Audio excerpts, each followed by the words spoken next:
2024, 2025, 2026년은 경매 투자의 황금 시대가 될 거다. 네. 뭐 짧아도 10년이나 길게는 2, 30년마다 한 번씩 오는 저는 절호의 기회라고 보고 있는데 네. 이런 기회가 이제 내년부터 올 거다.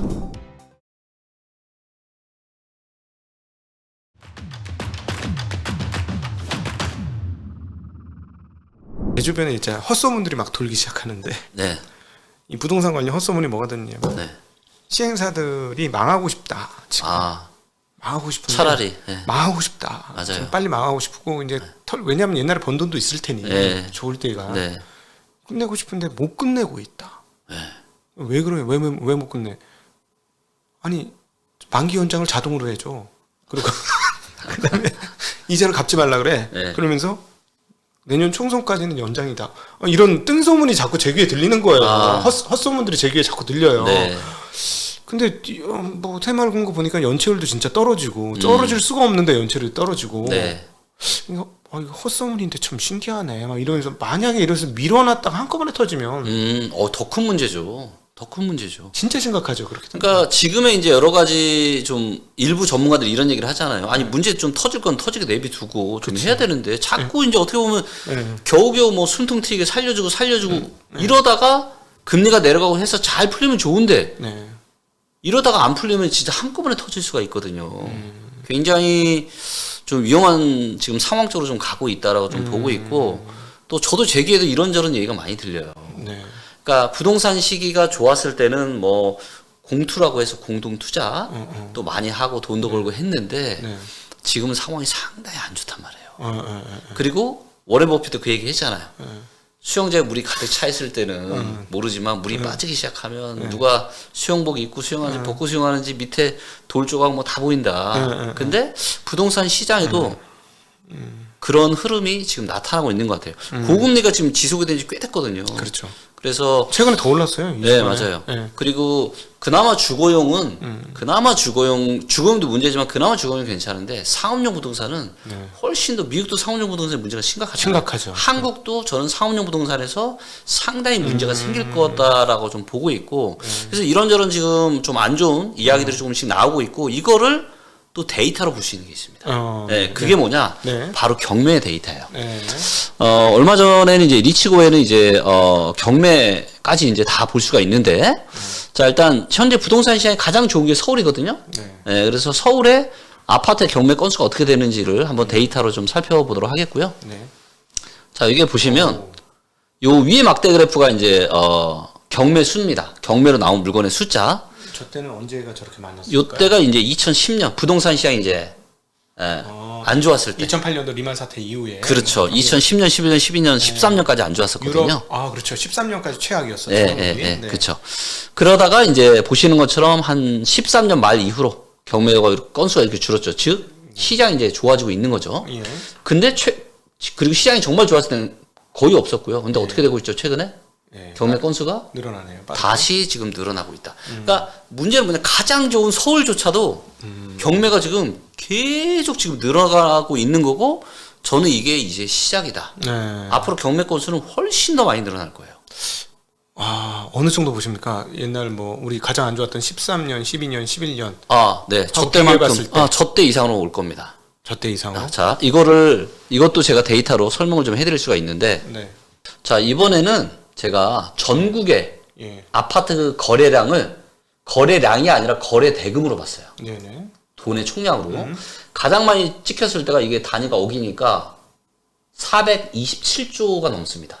한 달에 그냥 417. 자, 네. 요때가 이제 2020년 6월 달이었고, 언제까지 거래가 많이 나왔냐면 2020년 12월 달. 네. 그리고 한 2011년 8월 달까지도 그래도 괜찮았어요. 네네. 근데 그 이후로 이제 거래량이 확 줄어든 거였거든요. 네네. 자, 이때는 금리가 매우 낮았죠. 그렇죠. 자, 그 얘기는 무슨 얘기예요? 거래대금이 저렇게 터졌다라는 거는 대출 끌어다가 저때 역사상 가장 많은 사람이 산 거예요. 네.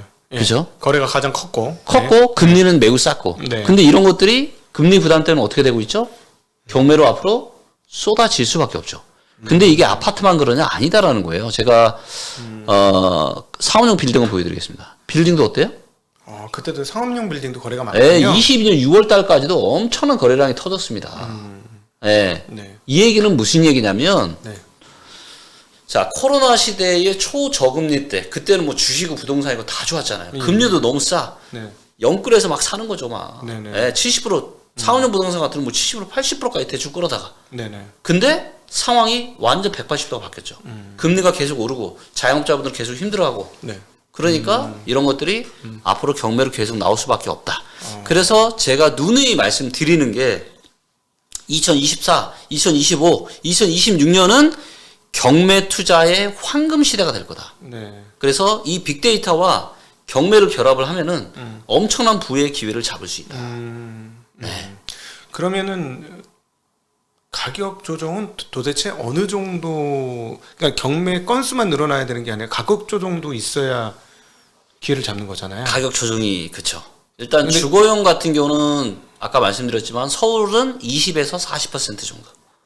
20에서 40. 20에서 40. 와, 여기서 이제 주식에서 20, 40도 큰데 부동산에서 20에서 40이면 격차 너무 큽니다. 네, 굉장히 크죠.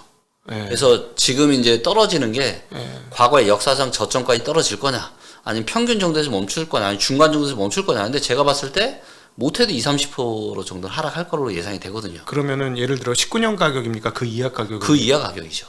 그 이하 가격. 그 이하 가격. 그리고 상업용 부동산은 저는 훨씬 더 심각할 거라고 봐요.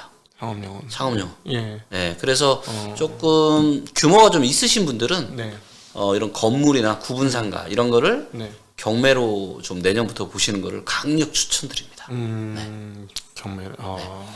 뭐 잘 아시겠지만 사실 빈부격차가 진짜 심해지는 거, 그리고 어떻게 보면 이 자산의 계급이 완전 달라지는 거는 자산 시장의 상승기가 아니에요. 그렇죠. 네. 네. 엄청난 하락이 왔다가 네. 하락이 또 온 뒤에는 또 급격한 또 반등이 오잖아요. 그렇죠. 주식도 마찬가지, 부동산도 마찬가지. 하락폭이 크면 클수록 급변등이죠. 그렇죠. 네, 네, 네. 그래서 이 하락의 시기에 현금을 좀 가지고 있다가 네. 많은 사람들이 공포에 휩싸여서 막 내던질 때 네. 그때 사면은 이게 또 엄청난 수익이 되잖아요. 네네. 그래서 이런 시기는 뭐 짧아도 10년이나 길게는 2, 30년마다 한 번씩 오는 저는 절호의 기회라고 보고 있는데 네. 이런 기회가 이제 내년부터 올 거다. 그렇게 빨리요? 그럼요. 지금 제가 이제 두 가지 시나리오로 제가 좀 보고 있는데 예.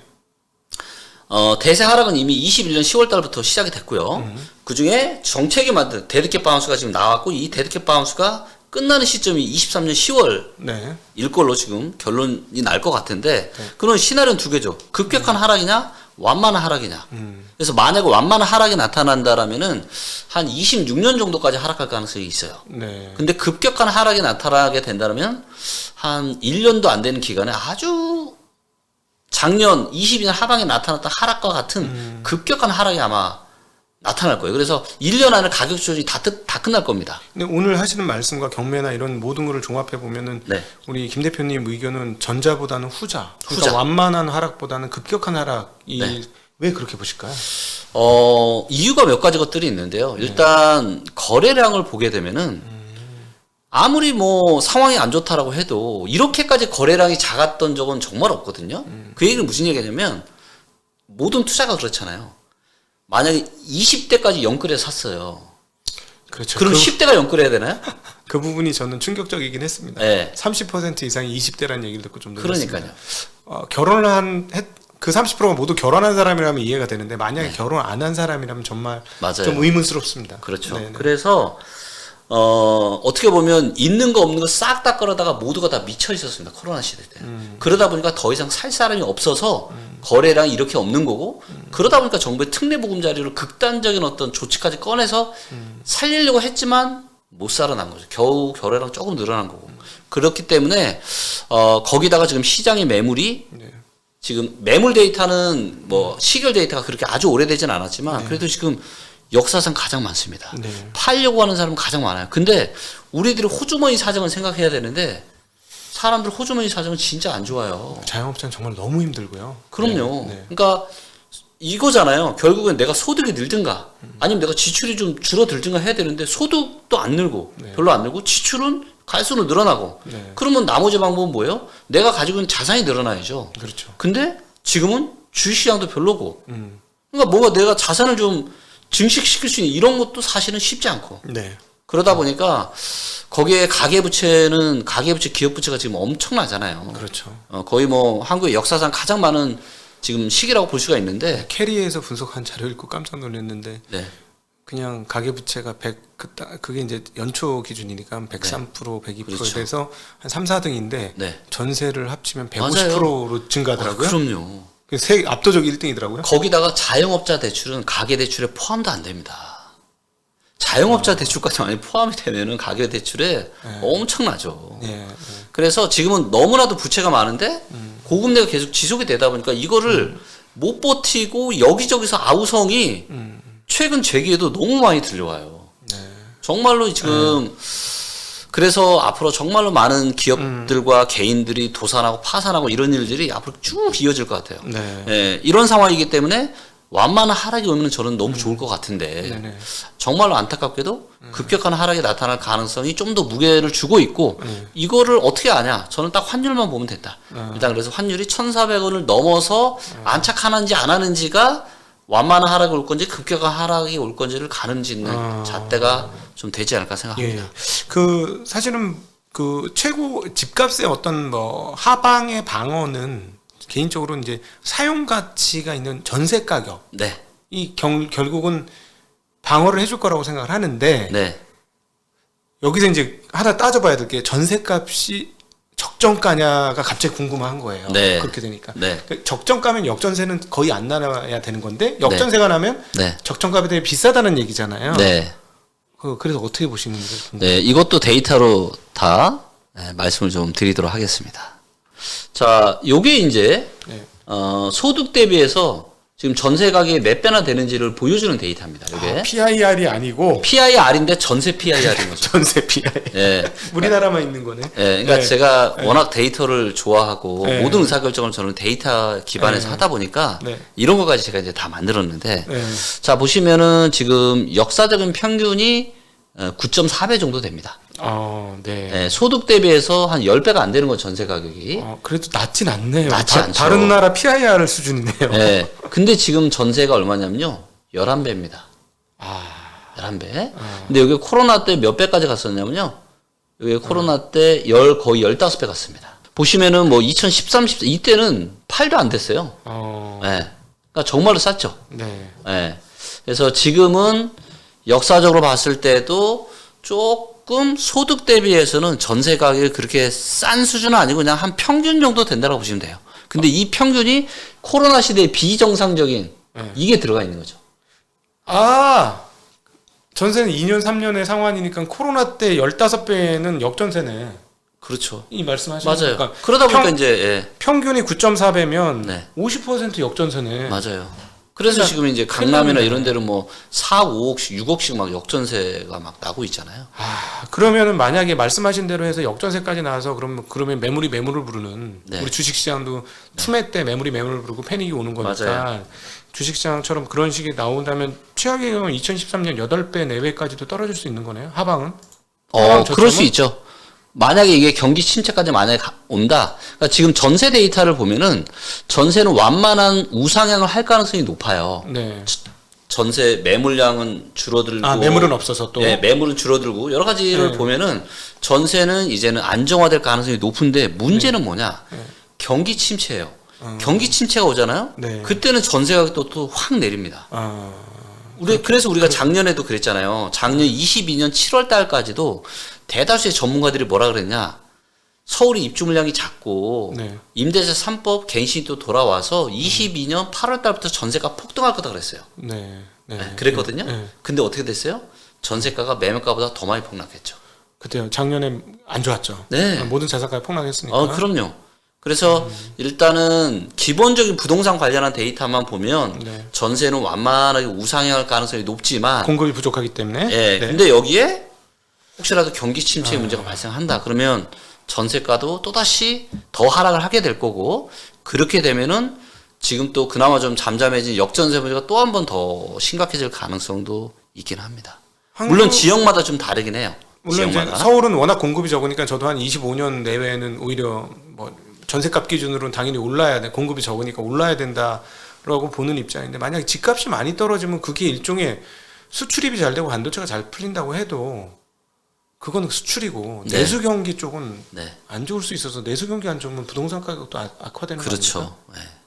그래서 여러 가지 것들이 다 좀 연결이 되어 있어서 네. 지금은 모든 게 굉장히 불안불안한 상황이기 때문에 지금은 정말 이제 좀 보수적인 스탠스를 좀 취하시면서 예, 부동산 자산을 좀 관리하시면 좋을 것 같아요. 네. 그리고 또 하나 이제 그 아까 잠깐 언급을 주변에서 이제 고통을 신음하는 분들이 많다고 했는데 저도 이제 별로 관심이 없다. 이제 부동산 최근에 부동산 금융 문제가 됐어요. 제 네, 입장에 보니까. 그렇죠. 그러니까 금융 불안정성의 핵심적 요소가 돼가지고 이제 관심을 가지면서 보게 되니까 네. 업계 얘기를 들어보니 아니 업계 얘기 아니고 동호회급이죠. 네, 네. 부동산 동호회급 얘기를 들어보니까 전 집 뭐 한두 세 채 뭐 네. 이런 사람들의 문제일 거야라고 생각했다가 거기 얘기 들어보니까 장난 아니던데 뭐 지식산업센터 뭐 이런 거 등등 해서 열채 장난 스무 채 아니에요. 30채씩 굉장히 이거 심각하고요. 그래서 완전 지금 난립니다. 그래서 그 사실이에요? 사실이에요. 그래서 막 지산 이런 거를 초저금리 때 막 공투하고 그때 지산 같은 경우는 지산 광풍이 불었잖아요. 그리고 돈이 잘 몰라요, 10%만 있으면 됐었어요. 계약이 네. 그러니까 막 싼 거죠, 막. 지산도 올랐었을 때니까 엄청, 예. 분위기, 그때는 뭐 코로나 때는 안 좋은 게 없었잖아요. 다 좋았잖아요. 지식산업센터 공동 투자하고, 건물 공동 투자하고, 너무 많아요. 근데 또 심지어는 어떤 사람까지 있냐. 자기 돈은 거의 들어간 것도 없으면서, 이걸 뭐 자기가 무슨 천억 부자니 뭐니 막 이런 사람도 있고, 별의별 사람이 많습니다. 이 부동산 업계도. 그쪽이 제일 약한 고리겠네요. 그럼 어떤 네. 측면에서 지금 아마 소송 걸고 뭐 서로 아마 난리도 아닐 거예요, 지금. 공동 투자한 거. 예, 다 문제가 되니까 잘 되면 좋지만 이런 것들이 문제가 되면은 다 문제가 될 수 있죠. 소위 말하는 그 동네에서 잘 나가는 선수들이 지금 회사에서 회사 다녀서 월급 받아가지고 메꾸고 있다. 그런데도 헉헉거리고 있다. 뭐 이런 얘기들이 막 들리던데. 맞아요. 예. 정말 이제 이 이자 부담 때문에 다들 완전 지금 녹아나고 있습니다. 그래서 내년에 만약에 이제 금리가 지금 정도 수준만 유지가 되어도 내년이 되면은 난리가 날 거고요. 아니 그러다 보니까 경매 물건이 계속 나올 수밖에 없는 거죠. 모르겠습니다. 제가 저는 이제 부동산 투자를 전면적으로 안 하는 입장이라서 옆에서 보면 너무 뻔히 보이는데 지금 빨리 던져야죠. 그럼 몇 개는 던져서 근데 문제는 금융 비용을 까야 되는 거 아닙니까? 자, 이게 주식과 부동산이 가장 무서운 차이예요. 자, 주식은 던질 수 있죠. 그렇죠. 유동성이 웬만하면 요즘처럼 하한가 영풍재지 같은 하한가 걸리는 거 아니면 그러니까, 할 수 있죠. 언제든지. 그렇죠. 주식은 팔아서 유동성을 확보할 수 있어요. 근데 부동산은 문제가 뭐냐? 내가 가격을 아무리 낮추고 뭐해도 거들떠도 안 보는 거예요. 그렇다고 뭐 대출 이자에 뭐니 다 걸려 있는데 말도 안 되는 가격에 던질 수는 없는 거고. 그러니까 예를 들어 8억 대출 받았는데 5억에 팔 수는 없는 거지. 네. 바로 3억 까지는 거니까. 그렇죠. 네네. 그리고 이제 저는 투자의 기본이 저는 뭐라고 생각하냐? 저는 예금 이자라고 생각합니다. 그렇죠. 예금 이자. 그렇죠. 그러니까 예를 들어서 우리가 건물을 사더라도 지금 은행에다가 예금만 해도 뭐 4%, 달러로 5%를 주는 세상인데 네. 지금 제가 얼마 전에도 이제 동탄에 좀 임장을 갔다 왔는데 수익률이 얼마냐면요. 4% 초중반대예요. 부동산이? 네. 높은데요? 괜찮은 거 아니에요? 근데 보세요. 부동산은 네. 취득세 내야죠. 그거 빼고 국비 내야죠. 세전 4%. 세전 4% 초중반. 근데 거기다가 또 뭐 이런저런 세금 내고 관리 비용 나고 뭐. 그러니까 그렇죠. 부대 비용이 있죠. 그렇죠. 그러니까 저는 이거를 보면서 어떤 생각이 드냐면 아직 좀 정신 못 차렸다. 아니 은행에만 지금 예금에도 4% 이자를 주는 세상인데 네. 그러면 내가 상가에 투자를 하려면 최소한 5%나 6%는 줘야 그래도 할까 말까인데. 세후 그 정도 나와야죠. 세후. 네, 그렇죠. 세후 그 정도 나와야죠. 세후 그 정도 나와야죠. 왜냐면 원금 손실이 리스크가 있기 때문에. 근데 아직은 시장이 움직이는 걸 보니까 여전히 4% 초중반대에서 움직여요. 저는 오늘 우리 김 대표님하고 대담을 해보니까 이거는 지금 보유자분들이 들어야 되는 대담이다. 네. 제가 보기에는 이건 없는 분들이 오히려 관심이 많을 것 같은데 이 영상은 아니다. 이거는 보유하고 계신 분들이 좀 들어서 빨리 자기 자산 포트폴리오 정리를 해야 돼요. 포트폴리오 정리를 해야 되겠네요. 네. 근데 이제 문제는 정리가 안 된다는 게 이미. 그래서 부동산이 진짜 무서운 게 뭐냐면요. 사는 거는 그냥 누구나 해요. 근데 정말 중요한 거는 파는 겁니다. 내가 언제 팔아야 될지. 그리고 파는 거를 부동산은 그러니까 주식은 이거예요. 주식은 꼭지 찍고 내려갈 때도 팔 수 있거든요. 그렇죠. 부동산은 이게 안 돼요. 한 번 분위기가 안 좋아지잖아요. 그럼 완전 분위기가 싸늘해져서 거들떠도 안 봐요. 거래 절벽이 오나요? 네. 그러면 이거를 팔려면 어떻게 하냐? 극단적으로 가격을 내리는 수밖에 없어요. 그래서 저는 항상 그런 생각을 해요. 아, 내가 발끝부터 머리 끝까지 먹을 생각 하지 않고 적당히 올라갈 때 파는 게 그게 위너다. 네. 네. 진짜 심각한 현장의 얘기를 들은 거예요. 제가 이제 부동산 대담을 제가 안 하다가 이제 어쩔 수 없이 네. 우리 권 대표가 바빠가지고 아, 네. 제가 이제 부동산 대담을 하다가 부동산에 눈을 떴는데 최근에 네. 아 오늘은 현장에서 오신 현장 소장님한테 직접 얘기 듣는 것 같아요. 자, 그리고 네. 지금 보면은 강남 소초가 얼마나 심각한 게 이제 제일 좋은 데 중에 하나가 지금 반포거든요. 네.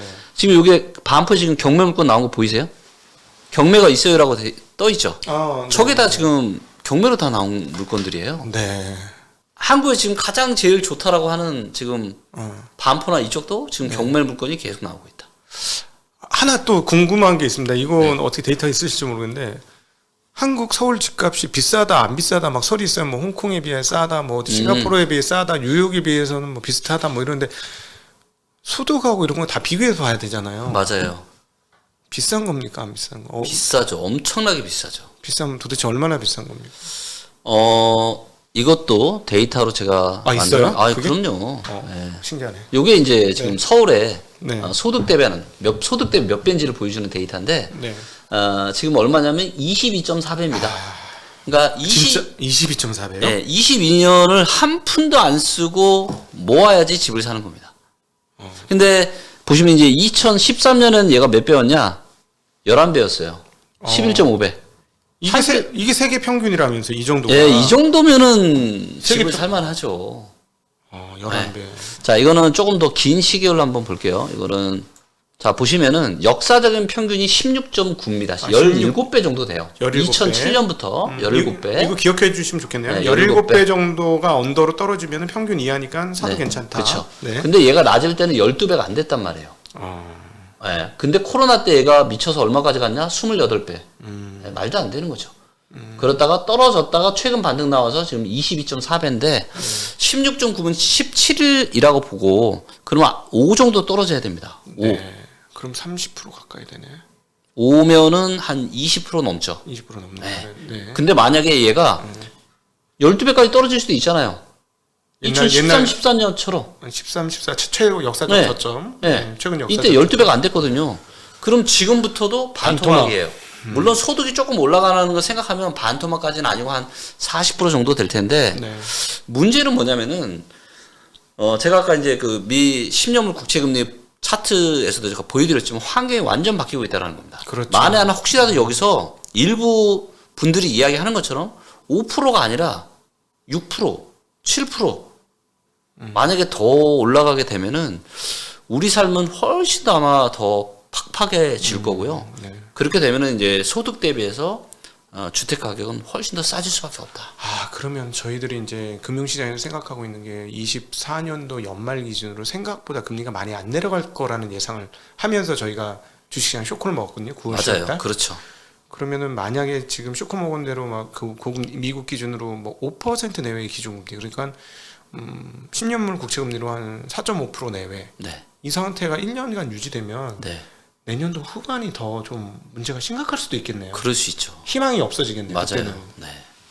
지금은 될 거야 이런 믿음 속에서 버티고 있다가 네. 1년의 고금리가 유지가 되면 이 고금리가 앞으로 영원히 될 거야라고 갑자기 인식이 그럴 수 있죠. 실제로 금리가 떨어질지라도 네. 바뀌면서 네. 어떤 태도가 바뀔 수 있는 네. 상황이 오겠네요. 네. 그럴 수 있죠. 어. 그래서 엄청난 이제 저는 격변의 시기가 앞으로 1, 2년 안에 저는 펼쳐질 거다라고 좀 보고 있고요. 그래서 이런 격변의 시기를 내가 어떻게 대처를 하느냐가 너무너무 중요하다고 좀 보고 있고 그래서 저는 무조건 경매다. 네. 그래서 경매로 좀 많은 기회들을 잡으시면 좋을 것 같아요. 자 오늘 우리 유익한 말씀을 해주셨으니까 선전 한번 하고 가셔야죠. 경매는 리치고입니까? 경매는 리치고죠. 어떻게 해야 되는지 얘기까지 네, 여기 이제 리치고 앱에 가보시면 네. 대한민국 최초로 지금 네.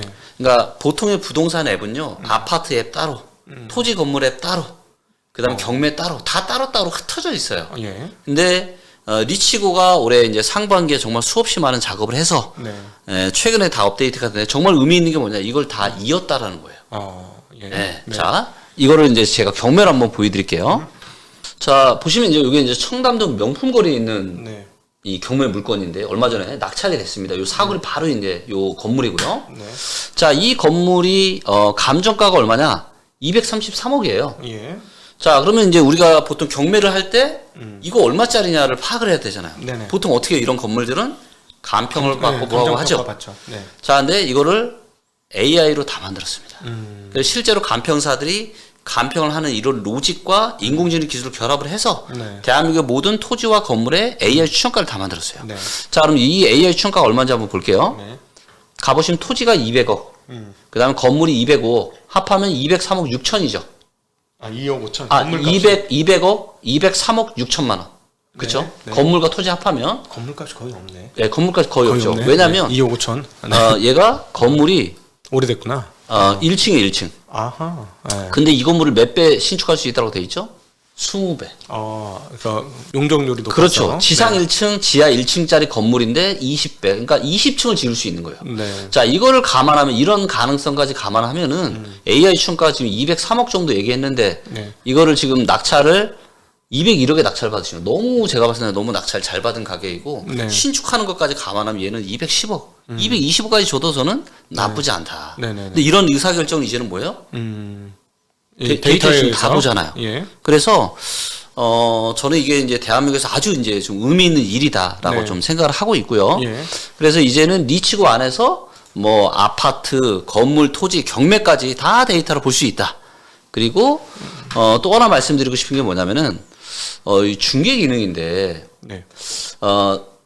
저는 이제 중개도 데이터에 기반한 이 과학적인 중개가 필요하다고 보거든요. 네. 근데 저희 리치고 앱에 들어가면 여기 중개를 누르면 네. 현재 이제 이 가맹 중개사분들이 좀 계속 생겨나가고 있습니다. 네. 이렇게. 자, 이분들은 이제 저한테 부동산 빅데이터 기본 교육을 다 이수하신 분들이에요. 네네. 그래서 우리가 보통 어떤 뭐 매매를 구하든 전세를 구하든 과연 이 중개사가 나를 위해서 투명한 중개, 솔직한 중개를 해줄까라는 그런 좀 의문이 있잖아요. 네네. 근데 데이터로 알려주면 어때요?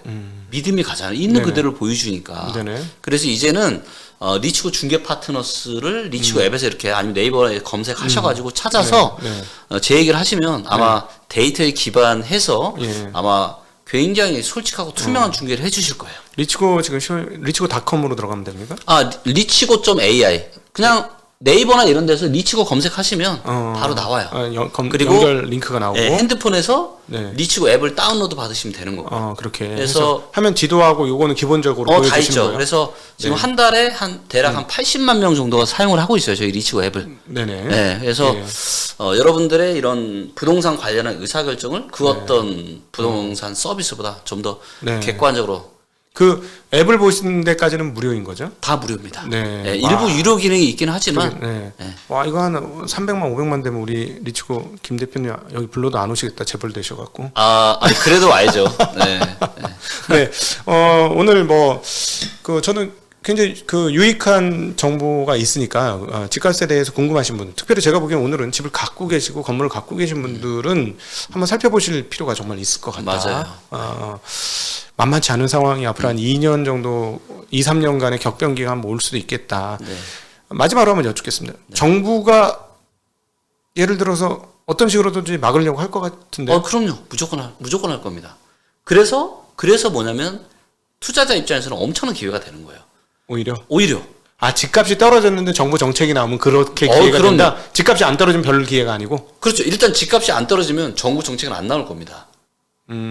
나올 이유가 없죠. 안 떨어지니까. 그렇죠. 근데 데이터가 이야기하는 대로 머지않아 2차 하락이 시작이 된다. 네. 그러면 지금 가격보다 꽤 많이 떨어질 거예요. 예. 그러면 우리가 무릎 밑에서 살 수가 있는 거거든요. 예. 근데 또 정부의 정책까지 겹쳐요.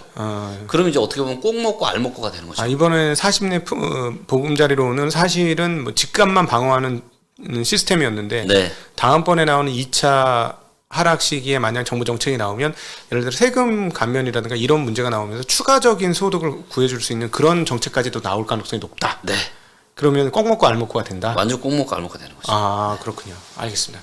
저희가 정기적으로 한번 모셔가지고 네. 분위기 파악 좀 하도록 하겠습니다. 네, 오늘 우리 프리즘 투자자문 그리고 리치 서비스의 대표이신 김규원 대표님 모시고 아주 현재 상황을 정말 현장감 있게 피부로 와닿게 이야기를 들었습니다. 여러분에게 많은 도움이 되셨으면 좋겠고요. 도움이 되신 분들은 우리 그 유튜브도 있으시잖아요. 유튜브 있죠. 예, 뭐 리치고 김기원 치시면 네, 리치고 김기원 치시면 유튜브에서 바로 나오니까 거기서 업데이트는 훨씬 자주 하시잖아요. 그렇죠. 예, 네. 예, 그거 보시면 도움이 되실 것 같고, 그 다음에 리치고 서비스 들어가시면 궁금하신 분은 직접 확인할 수 있지 않을까 싶습니다. 일단 기본적인 사항은 무료라고 하니까요, 도움이 되실 것 같습니다. 오늘 귀한 시간 함께 해주신 김기현 대표님께 감사 인사드리고요. 고맙습니다. 네, 고맙습니다. 네, 우리 함께 해주신 시청자분들께도 인사드리겠습니다. 고맙습니다. 네, 감사합니다.